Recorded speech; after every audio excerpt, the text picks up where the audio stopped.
Guys, ഞാൻ കുറച്ച് ആൾക്കാരെ കണ്ടിട്ടുണ്ട്. അതായത് അവര് ഭയങ്കര ഒബീഡിയന്റ് ആയിരിക്കും. വലിയ ആൾക്കാർക്കെല്ലാം അവരെ ഇഷ്ടമായിരിക്കും. They so obedient, calm and likeable. അവരെല്ലാവർക്കും ഇഷ്ടമാണ്. എല്ലാവരും കെയർ ചെയ്യും. സോ അവരെ എത്രത്തോളം ഇഷ്ടം കിട്ടുന്നുണ്ടോ, എത്രത്തോളം കെയർ കിട്ടുന്നുണ്ടോ, അത്രത്തോളം വീണ്ടും ഒബീഡിയന്റ് ആയിട്ട്, വീണ്ടും കാം ആയിട്ട്, വീണ്ടും ലവിങ് ആയിട്ടൊക്കെ മാറും.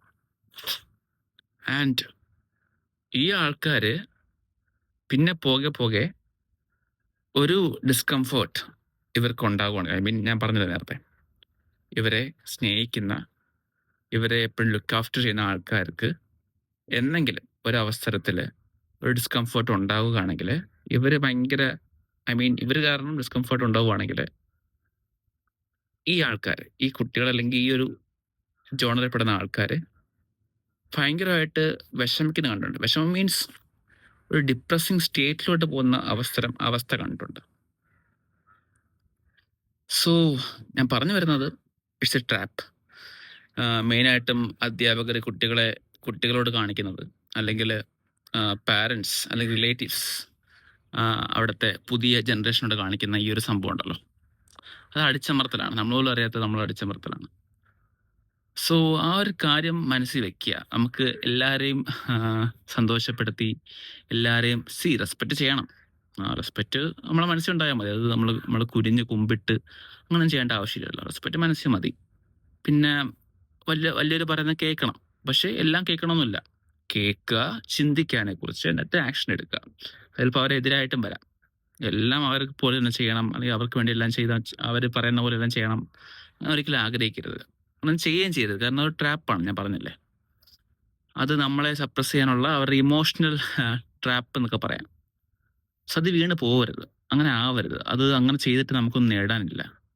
മാത്രമല്ല, ഞാൻ പറഞ്ഞു, നമുക്കെല്ലാവരെയും ബോധിപ്പിച്ചുകൊണ്ട് ജീവിക്കാൻ പറ്റില്ല. അതൊരു വാസ്തവമാണ്. അത് ഏറ്റവും അടുത്ത ആൾക്കാരായിക്കോട്ടെ, ജസ്റ്റ് കണ്ട ആൾക്കാരായിക്കോട്ടെ, എല്ലാവരെയും പ്രീതിപ്പെടുത്തിക്കൊണ്ട് there is no life possible.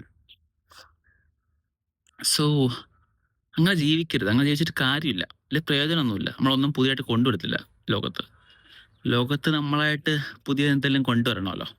എന്നാലേ നമ്മുടെ ലൈഫിൽ ത്രില്ലുള്ള ഒരു ഒരു ഇതുള്ളൂ. സോ പ്ലീസ്, യുനോ, എല്ലാം അങ്ങ് സഹിച്ച് ജീവിക്കേണ്ട ആവശ്യമില്ല. നമ്മളെ കാര്യങ്ങൾ എന്താണെന്ന് വെച്ചാൽ നമ്മൾ ചെയ്യുക. പിന്നെ സ്വന്തമായിട്ട് ചെയ്യാൻ നോക്കുക. ഐ മീൻ, പാരൻസിൻ്റെ അല്ലെങ്കിൽ മറ്റുള്ളവരുടെ കയ്യിൽ നിന്ന് ആനുകൂല്യം മേടിച്ചിട്ട്, അല്ലെങ്കിൽ പൈസ എല്ലാം മേടിച്ചിട്ട് പിന്നെ അവരെ തള്ളി പറയുക എന്നുള്ളത് അത്ര നല്ല ശരിയാണ് തോന്നിയിട്ടില്ല. ഒരു പ്രായം കഴിഞ്ഞാൽ, ഒരു 18-20 വയസ്സ് കഴിഞ്ഞാൽ പിന്നെ നമ്മൾ ഇൻഡിപെൻഡൻ്റ് ആവാൻ നോക്കുക. മാക്സിമം ശ്രമിക്കുക. എല്ലാ രീതിയിലും, എക്കണോമിക്കലും ഫിസിക്കലും തോട്ട് രീതിയിലെല്ലാം ഇൻഡിപെൻഡൻ്റ് ആവാൻ ശ്രമിക്കുക മാക്സിമം. എന്നാലേ നമ്മൾ കാരണം അത് നമുക്കൊരു സാറ്റിസ്ഫാക്ഷനാണ്. നമ്മളും സാറ്റിസ്ഫൈഡ് ആവും. കാരണം നമ്മളെ അനുസരിച്ച് നമ്മൾ ജീവിച്ചു, and we proved that we can leave like this. So അങ്ങനെ ശ്രമിച്ചു നോക്കുക. അങ്ങനെ ജീവിച്ചിട്ട് അങ്ങനെ ജീവിക്കുന്നതാണ് സന്തോഷം എന്നാണ് എൻ്റെ ഒപ്പീനിയൻ. എങ്ങനെ കണ്ടു കുറച്ച് കുട്ടികളെ, കുറച്ച് ആൾക്കാരെ കണ്ടു. അപ്പൊ അവര് ഇങ്ങനെ ഒരു സംഭവം തിരിച്ചുണ്ടാവുകയാണെങ്കിൽ, അല്ലെങ്കിൽ പ്രതീക്ഷിച്ച പോലെ ആൾക്കാർ പെരുമാറിയില്ലെങ്കിൽ, അവര് ഭയങ്കര ഡിപ്രസ്ഡ് ആവും. So yeah, that's A thing. So അത് നിങ്ങൾ കേട്ടാലോചിക്കുക, തീരുമാനിക്കുക. ആർക്ക് വേണ്ടി ജീവിക്കണം? നമുക്ക് വേണ്ടി ജീവിക്കണം. അങ്ങനെയല്ലേ ആവട്ടെ.